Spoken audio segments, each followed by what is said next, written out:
Sik, dua, telu, ngeraris. Selamat pagi, salam congkak, congor Kak Bemo. Selamat bersua dengan Kak Bemo Channel. Pagi ini Kak Bemo akan melanjutkan kisah cerita Cupak Gerantang.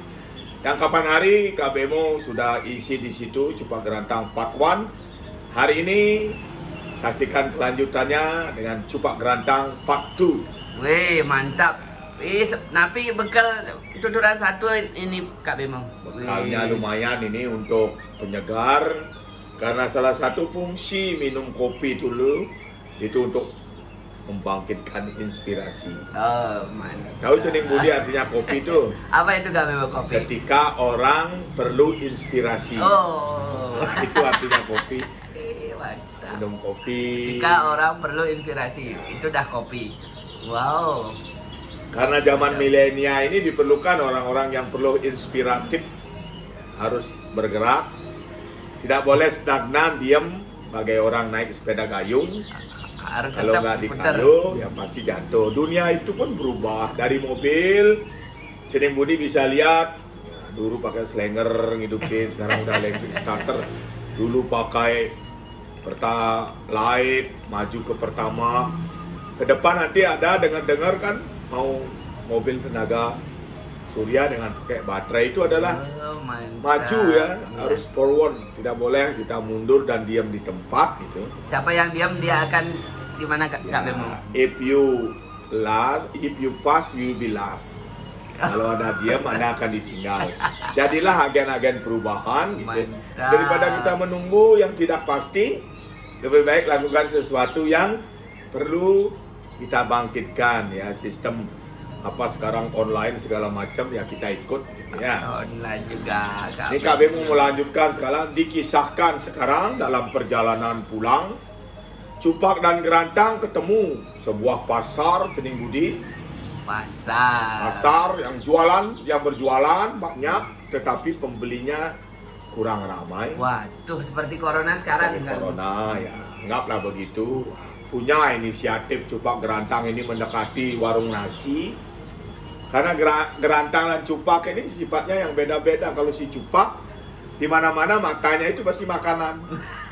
Itu sebabnya dia menghampiri dagang nasi, terus bertanya dia tuh dagang nasi.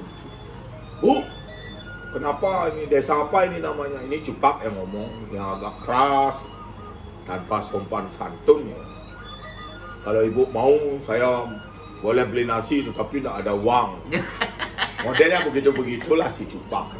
Nah di sini Gerantang memohon maaf atas tingkah laku kakaknya yang tidak sopan, sambil bertanya dengan lemah lembut, Ibu, apakah negara apa namanya ini? Kok saya lihat sangat sepi.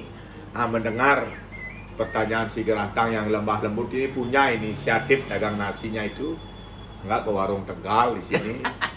Jawab, mengisahkan bahwa negara itu bernama negara Kediri, dan anaknya sang raja, perempuan cantik molek ini, sudah lama diculik oleh raksasa yang tinggal di pinggiran kerajaan Kediri di sebuah gua. Singkat cerita begitulah yang menyebabkan masyarakat tidak berani keluar cening budi. Nah, di situ punya si Gerantang dan Cupak punya niat membantu. Dilanjutkan lagi oleh penjual nasi ini bahwa sang raja, sang prabu sudah mengeluarkan sayembara, siapapun yang bisa membunuh si raksasa Benaru itu akan dijadikan raja dan bisa memperistri sang putri raja. Nah di situ dia si Cupak bilang, wah kalau bunuh sang raksasa, jangankan jadi raja, dikasih makan aja sudah bahagia. Dasar makannya. Dasar makan aja. Di situ si Gerantang memohon maaf lagi, menceritakan bahwa dirinya bersedia membantu sang prabu, dan mohon kepada yang penjual nasi ini biar niatnya Gerantang ini disampaikan ke sang prabu. Di situ dagang nasi ini pun rela meninggalkan jualannya untuk menuju ke pusat kota, memberitahu niatnya si Gerantang. Nah, singkat cerita, penjual nasi ini sudah membicarakan niat itu dengan Sang Prabu dan dikasih respon yang sangat positif Cening Budi. Kalau memang itu niat mereka, disampaikanlah kepada Sang Prabu, disuruh menghadap. Nah, dikisahkan, singkat cerita ini Kak Bemo bercerita, setelah terjadi pertemuan Cupak, Gerantang dan Sang Raja, dan kisah sayembara itu dituturkan memang benar adanya Cening Budi. Nah, di situ dia minta izin untuk menyatakan bahwa Cupak Gerantang ini usulan atau utusan Sang Raja, diberikanlah cincin berwarna batu merah untuk sebagai tanda. Singkat cerita, Gerantang dan Cupak ini menuju gua Sang Benaru. Tempat Sang Benaru. Ya, di gua itu dalam perjalanan ketemulah kayak kubangan, air kubangan ini yang bening. Di situ si Cupak mau meminum. Ini saking itunya minum, makan, minum.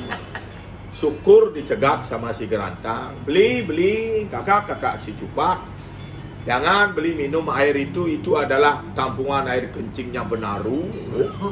Air kencingnya raksasa itu seperti dam estuarium. Segitu kencing-kencing Cening Budi. Nah, di sini mulai ciut. Dilanjutkan perjalanan lagi, terdapatlah gundukan-gundukan kayak bukit-bukit kecil. Nah, itu bukan sekali bukit. Nah, si Gerantang menjelaskan sama kakaknya bahwa itulah kotoran raksasa sebenaru itu. Nah, di sini lagi habis dah nyalinya si Cupak itu. Jangankan melihat orangnya ya, kotorannya itu kayak memungkit bukit ini. Seberapa besarnya kan begitu. Nah, singkat cerita, bertemulah di gua yang dimaksud. Si Gerantang yakin 100% bahwa Benaru itu tinggal di dalam gua itu yang agak menurun kayak sumur lah. Di sinilah si Cupak membilang kepada adiknya, Adik Gerantang, kalau nak Sengbani turun, nah, dia nggak berani ikut turun. Kalau akan menjaga di sini di bibir gua, nah, tetapi tolong ikat. Adik turun ke gua, tolong diikat pakai tali dari pohon rambat itu pun yang dibilang pun. Sana si Gerantang memberikan pesan sama kakaknya, beli Gerantang, ini tombak, tolong beli perhatikan. Kalau dia rebah ke timur, artinya saya menang melawan si raksasa. Kalau tombak ini rebah ke selatan, artinya saya kalah. Tolong beli lari ke Puri, memberitahu kejadiannya. Nah, setelah itu turun si Gerantang. Kira-kira turun 200 meter ke dalaman gua, sudah berbau pes, amis, ya segala macam lah. Bahwa kediaman si Benaru ini udah dekat. Sudah diketahui ada yang datang ngomong si Benaru, "Waduh, kamu manusia kecil kurus krempeng. Berani-berani kamu menantang saya," dia bilang begitu. Nah, terjadilah pergumulatan perkelahian dengan hebat, Bu. Kalau nggak salah 2 kali 24 jam bertarung. 2 hari 2 malam nih. Nah, dikisahkan meninggal lah raksasa ini. Dan keluar darah merah mengalir, Bu. Mengalir dari dalam gua. Dan tombak itu rebah ke timur. Nah, di situ si Cupak berpikir, wah ini tombaknya ke timur, berarti tadi saya menang lawan raksasa itu. Dalam 10 menit keluarlah Ratu Ayu itu, anaknya si Raja. Oh, yang cewek duluan keluar. Ya, disuruh keluar sama si Gerantang, dia akan bertahan. Nah, setelah Putri Raja ini berada di bibir gua, di situ dicari sama si Cupak, istirahatkan, dikasih air minum. Apa yang terjadi, Cening Budi, saking memang niat jahat, tali bun itu yang pakai dari pohon itu dipotong sama kakaknya. Nah, padahal si Gerantang sudah ada di pertengahan untuk menuju keluar, jatuh lagi ke dalam gua. Nah, di situ si Gerantang menyesal sekali ya, sama dirinya, kok setiap hari sewaktu-waktu telah digibegitukan oleh kakak kandungnya sendiri. Oh, gitu. Itu kisahnya. Jadi kalau Kak Bemo ceritakan lagi Cupak Gerantang gimana kelanjutan adanya. Ini pemirsa channel Kak Bemo biar agak penasaran. Mungkin nanti Kak Bemo akan menceritakan Cupak Gerantang Part 3, bagaimana kisah setelah putri raja itu dibawa ke kerajaan oleh si Cupak. Kak Bemo akhiri, kalau masih ada kegiatan, biar sangat happy, penonton juga penasaran. Salam congkak, congor Kak Bemo, jangan lupa ikuti terus dan channel Kak Bemo berkembang. Like, comment, subscribe, dan bunyikan lonceng biar cerita Cupak Gerantang ketiga bisa Anda ikuti. Untuk sinep, untuk para mesanti, Om Santi, Santi, Santi, Om. Tunggu Kak Bemo.